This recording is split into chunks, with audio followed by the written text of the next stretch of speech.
ദേവിയാർപുഴയെ മലിനമാക്കും വിധം Adimali bus stand പരിസരത്തു നിന്നും ഓടകളിലേക്ക് ശുചിമുറി മാലിന്യമടക്കം തുറന്നുവിടുന്നവർക്കെതിരെ നടപടി ആവശ്യപ്പെട്ട പരിസ്ഥിതി സംഘടനയായ ഗ്രീൻ കെയർ കേരള രംഗത്ത്. പൈപ്പുകൾ ഓടകളിലേക്ക് സ്ഥാപിച്ച് മനുഷ്യവിസർജ്യമടക്കം തുറന്നുവിടുന്ന സ്ഥിതിയാണ് ഉള്ളതെന്ന് സംഘടനാ ഭാരവാഹികൾ പറഞ്ഞു.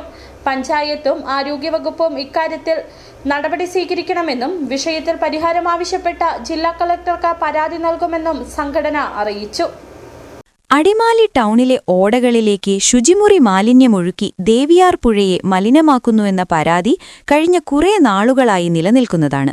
ഈ വിഷയത്തിലാണിപ്പോൾ പരാതിയുമായി പരിസ്ഥിതി സംഘടനയായ ഗ്രീൻ കെയർ കേരളയും രംഗത്തെത്തിയിട്ടുള്ളത്.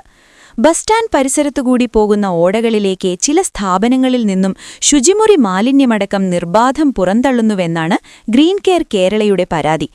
പൈപ്പുകൾ ഓടകളിലേക്ക് സ്ഥാപിച്ച് മനുഷ്യവിസർജ്യമടക്കം തുറന്നുവിടുന്ന സ്ഥിതിയുണ്ടെന്നും സംഘടനാ ജില്ലാ ജനറൽ സെക്രട്ടറിയും ജില്ലാ ജൈവ വൈവിധ്യ പരിപാലന സമിതി അംഗവുമായ കെ ബുൾബേന്ദ്രൻ, ഗ്രീൻ കെയർ കേരള ജില്ലാ കോർഡിനേറ്റർ ജാസ്മിൻ പി.ടി. എന്നിവർ പറഞ്ഞു. അടിമാലി പ്രൈവറ്റ് ബസ് സ്റ്റാൻഡിൽ യാത്ര ചെയ്യാൻ വരുമ്പോൾ വെയിറ്റിംഗ് ഷെഡിൽ നിൽക്കുന്നവർക്കും അതുപോലെ സമീപത്തുള്ള ഹോട്ടലുകളിലുമൊക്കെ ഭക്ഷണം കഴിക്കാൻ കയറുന്നവർക്ക് വളരെ ദുർഗന്ധം അനുഭവിക്കുകയാണ്. അസഹനീയമായ മണം കാരണം രക്ഷയില്ല എന്ന അവസ്ഥയിൽ പരാതി ഉയരുകയും ഞങ്ങളിവിടെ വന്ന് നേരിട്ട് ബോധ്യപ്പെട്ടപ്പോൾ ഒരു കടയുടെ ഒരു ബേക്കറിയാണ്, അതിൻ്റെ പുറകുവശത്ത് അടുക്കള മാലിന്യവും അതോടൊപ്പം തന്നെ കക്കൂസിൻ്റെ വേസ്റ്റ് പൈപ്പും തുറന്ന പ്രദേശത്തേക്ക് അവർ വെച്ചിരിക്കുകയാണ്. വേസ്റ്റെല്ലാം അവിടെ ചാടിക്കിടക്കുകയാണ്. ഉടൻ തന്നെ ഞങ്ങൾ പഞ്ചായത്തിലെ അധികാരികളെ അറിയിക്കുകയും അതുപോലെ ദേവിയാർ കോളനിയിലെ ഹെൽത്ത് ഇൻസ്പെക്ടറെ അറിയിക്കുകയും അദ്ദേഹം എല്ലാ സ്ഥലത്തും വന്ന് പരിശോധിച്ച് നേരിട്ട് ബോധ്യപ്പെടുകയുണ്ടായി.